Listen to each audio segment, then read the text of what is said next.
Olá, tudo bem? Seja bem-vindo. Quero te cumprimentar com a paz do Senhor Jesus. Que bênção é ter você aqui com a gente. E a partir de agora estamos entrando aqui com um novo programa na nossa TV Manaim, pelas nossas multiplataformas. Nós vamos falar sobre, dinheiro. Calma, mas vou explicar para você. Vamos falar sobre sabedoria. Sabedoria. Você sabe lidar com o dinheiro? Pois é o nosso programa que você vai poder acompanhar aqui conosco. É um projeto da Igreja Cristã Maranata, é um programa especial na TV Manaim e nós vamos falar sobre a sabedoria financeira.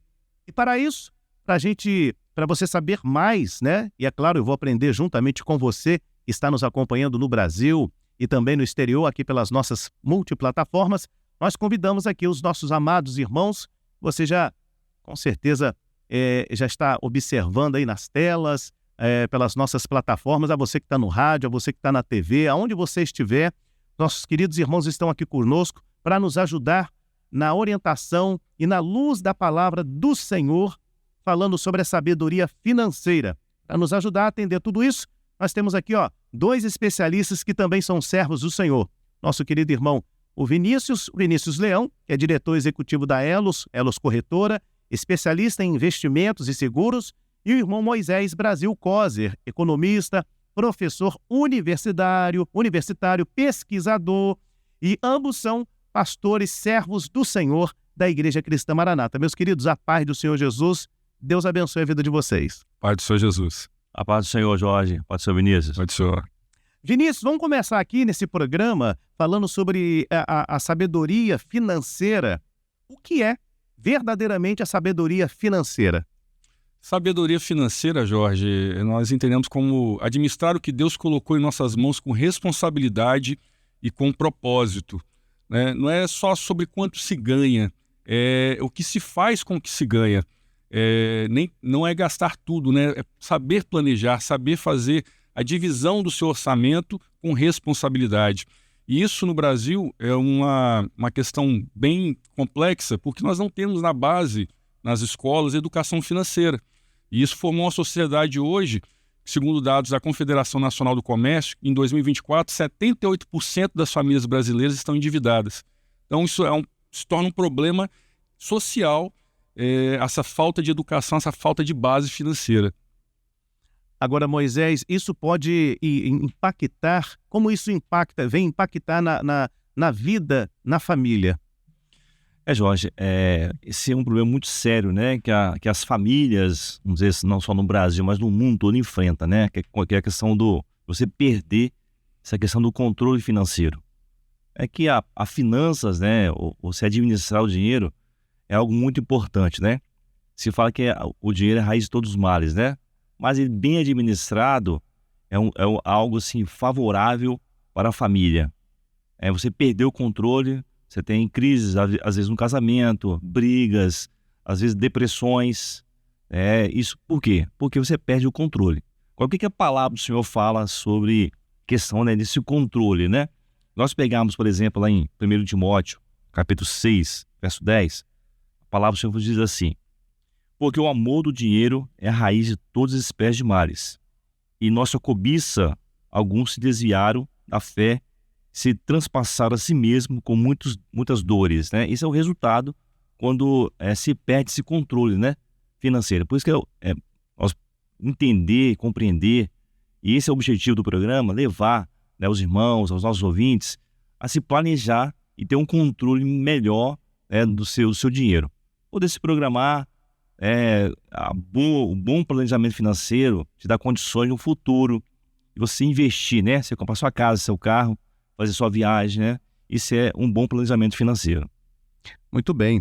Olha, você está assistindo aqui um novo programa, Sabedoria Financeira, e vamos dar sequência aqui. Eu quero fazer uma pergunta em relação aos nossos filhos, né? Que os nossos filhos precisam ser educados e precisam também manusear bem o dinheiro, ver a vida econômica. Nós temos uma pergunta para fazer. Você, como educador, como professor, como você vê a relação entre educação financeira e as crianças e os nossos jovens? Como é que os pais vão lidar com seus filhos? Exatamente, Jorge. Foi até que o Vinícius comentou no início, na parte introdutória. Hoje as escolas estão engatinhando em relação a ensinar a criança a cuidar, né, ou se planejar desde cedo. Porque nós temos aí, né, um grupo de jovens, adolescentes de 15, 16 anos, que está começando a entrar no mercado aí. Então, esse é o momento de se preparar para o futuro. E aí você vai se planejar para longo prazo. Então, você, né, se aposentar mais cedo, ter uma renda, né, extra mais pra frente, né, poder, né, adquirir aquilo que você deseja. Então, tem que começar de agora cedo, né? Então, nós estamos muito aquém em relação nas escolas, né, em educar as nossas crianças. Está se começando agora, se pensar numa matéria, né, voltada para o ensino médio, que é essa questão de se planejar investimento, planejar, né, como gastar o seu dinheiro, porque eles vão para o mercado de trabalho, começam a trabalhar, ganham seu salário, e aí, fazer o quê?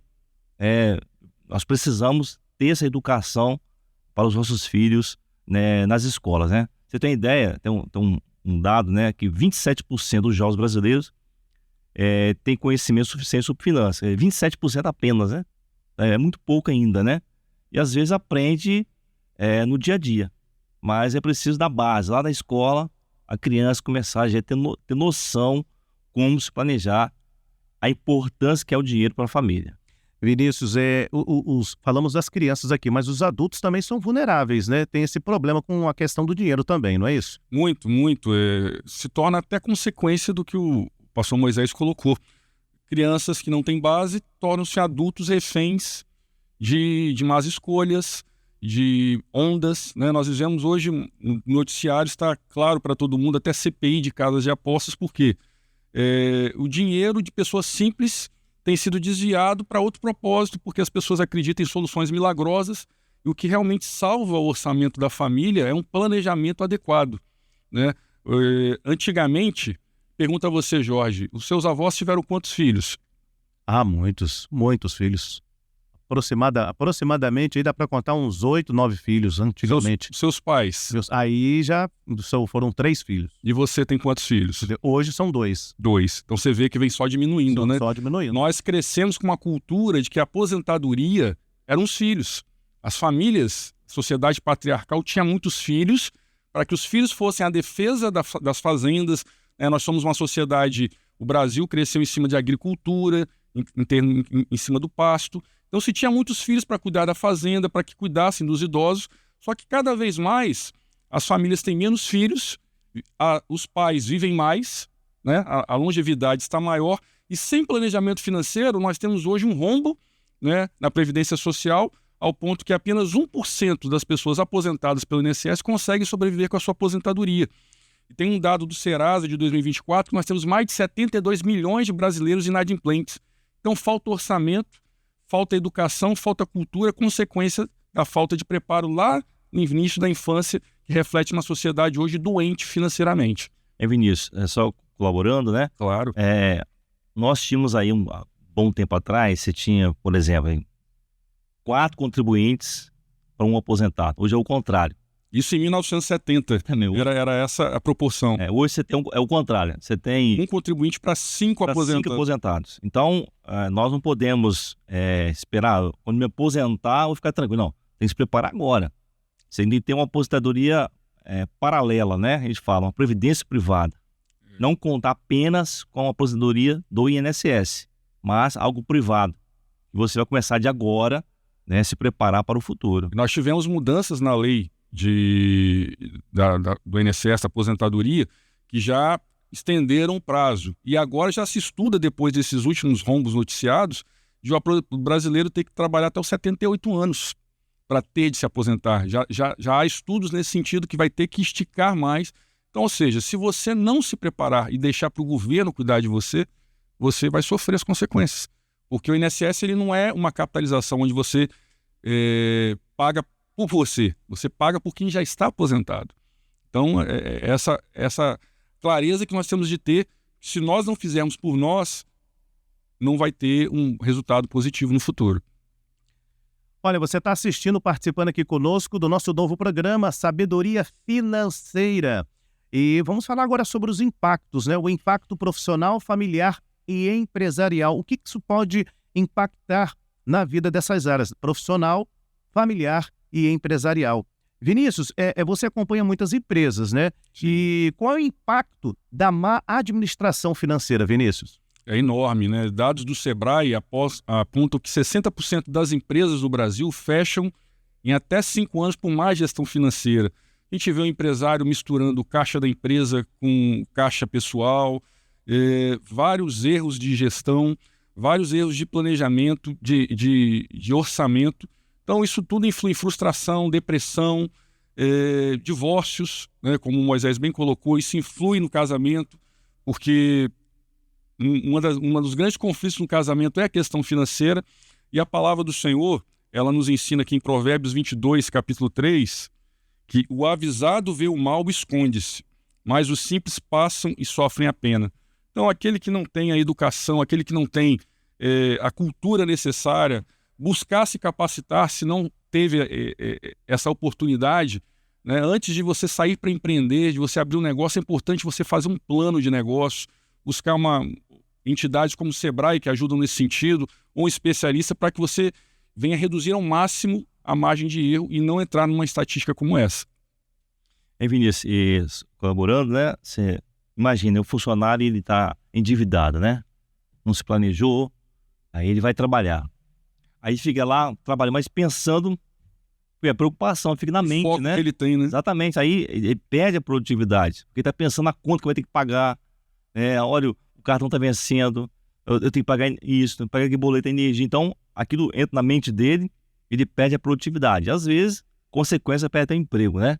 Aí a crise piora mais ainda. Isso vale para o próprio empresário também, né? Se você não tem foco, se você não tem a tranquilidade de prestar um serviço de qualidade, está pensando só no que você tem que pagar, você acaba falhando na execução. Então, é algo que não é só dinheiro, afeta a família, a empresa como um todo, né? Exatamente. E nós temos hoje muitas ferramentas, né, Vinícius? A gente pode manter um bom controle, né? Tanto a gestão do empresário, né, na sua gestão de controlar o fluxo da empresa, que é o caixa, né, que é o coração de qualquer organização, é o recurso que entra, saber se planejar, usar boas ferramentas, né, que ao longo desse programa, esse é o nosso objetivo, né, chegar a mostrar, né, algumas ferramentas que podem ser utilizadas, tanto para a pessoa física, né, você na sua casa, ou você pequeno empresário, está começando um negócio, né, é onde buscar recurso, e a gente sempre fala que o recurso próprio é mais caro, né, Vinícius, do que de terceiro. Mas as pessoas pensam, mas o dinheiro é meu, né? Estou usando meu dinheiro, né? Não, o seu dinheiro é mais caro. Por quê? Você exige mais dele. Agora, um dinheiro de terceiro, você usar, por exemplo, os bancos têm, o próprio governo tem linhas subsidiadas, né? Com taxa de juros subsidiada, para você buscar esse recurso, alavancar o seu negócio, aí você tem condições de pensar um pouco mais, com mais clareza. E mobilizar todo o dinheiro, né, em máquinas, ferramentas, você tem que ter um dinheiro para o giro do dia a dia, para as contas do dia a dia, para oxigenar o seu negócio. Exatamente. Às vezes usa todo o recurso, aluga, reforma, compra equipamento e na hora de comprar matéria-prima, pagar o funcionário, falta dinheiro. Aí aquela bola de neve. Aí você pega duplicata, vende para pagar a noite, vai pagar a próxima conta e cria uma bola de neve. É isso que é o grande problema. Aí você paga juros muito alto. E aí, nesse momento de escassez, de desespero, ele toma crédito mais caro, com a pessoa errada, no lugar errado, e aí sim começa exatamente o efeito cascata. Juros de 10, 15, 20% ao mês, né? É praticamente impraticável no nosso mercado. Perfeito. Amém. Olha só, a gente está quase encerrando aqui o nosso programa Sabedoria Financeira. Eu quero saber aqui dos nossos queridos pastores se tem embasamento bíblico. Eu quero me embasar na Bíblia para poder viver um novo momento, uma nova história na minha vida financeira, do meu lar ser abençoado, para eu ter uma vida abençoada. Tem textos, tem capítulos, versículos que vocês gostariam de estar trazendo aqui para os irmãos que estão nos acompanhando? Temos sim. Tem a Bíblia, ela é uma fonte inesgotável, né, de ensino. E aqui eu começo falando sobre generosidade e mordomia. 2 Coríntios 9, versículo 7 diz assim: cada um contribua segundo propôs no seu coração, não com tristeza ou por necessidade, porque Deus ama ao que dá com alegria. Então, a questão do propósito, do saber servir, o dinheiro também, ele tem essa conotação, esse propósito. E dentro do planejamento nós também temos que ter no coração o saber como devolver e como ajudar o próximo, né? E um outro texto que eu queria deixar aqui para os irmãos é sobre já o planejamento futuro, em termos de sucessão, que é importante, nós vamos falar em outros programas também, que é uma coisa que por vezes é deixada de lado no nosso país, porque inventário ele é caro e demorado, não só caro, ele é caro e demorado. Então em Provérbios 13, 22, aqui Salomão deixa para a gente o seguinte ensino: o homem de bem deixa uma herança aos filhos de seus filhos, mas a riqueza do pecador é depositada para o justo. Então, um homem de bem, ele se preocupa com os filhos dos seus filhos, ele se preocupa com o seu legado. Então, não só em deixar uma herança monetária, mas também deixar ensino, né, o seu legado. Então, é importante nós termos essa visão e preocupação não só com a nossa gestão financeira, mas com os filhos dos nossos filhos, com o nome nosso sendo perpetuado de uma forma boa. E Vinícius, também tem em Lucas, né, 14, 28, o Senhor Jesus ensinando, né, também sobre planejamento. Então diz assim, Lucas 14, 28. Pois qual de vós, quem identificar uma torre, não se assenta primeiro a fazer as contas dos gastos para ver se tem com que a acabar? Então isso é o Senhor Jesus dando uma aula sobre planejamento, né, financeiro. Planejamento de custos, né? Custo, né? Se preparar. Não, você quer construir uma torre, edificação? Você quer comprar algo? A gente fala que nas escolas ensinando para os meninos, né, para os adolescentes, para os jovens, também na faculdade, a gente fala que no mercado é uma forma muito simples, a gente fala, chamado Y igual a C mais I. O que é isso? Y é salário, renda que você ganha. C são seus gastos. I é investimento. Quer dizer isso, se você ganha R$1.000, você tem que gastar 800 e guardar 200. Mas eu consigo? Consegue. Se você ganhar 10 mil, você tem que gastar 8 e guardar 2. Por quê? Porque vai virar poupança. E poupança é investimento. Você vai guardar para o futuro. Eu quero comprar, eu quero fazer uma viagem. Você vai se planejar, vai guardar seu dinheiro para você ter no futuro, né, como usá-lo, né? Então, é um bom planejamento financeiro, né? Se quem não administra bem o pouco, né, não vai conseguir exercer, né? Também. Começar agora, né? Então, você jovem, né, adolescente, está começando agora, esse é o momento de você começar a se planejar para o futuro, né? Guardar seu dinheirinho, depois vamos passar algumas ferramentas onde aplicar o recurso, renda fixa, renda variável. Esse é o nosso objetivo. Muito bom.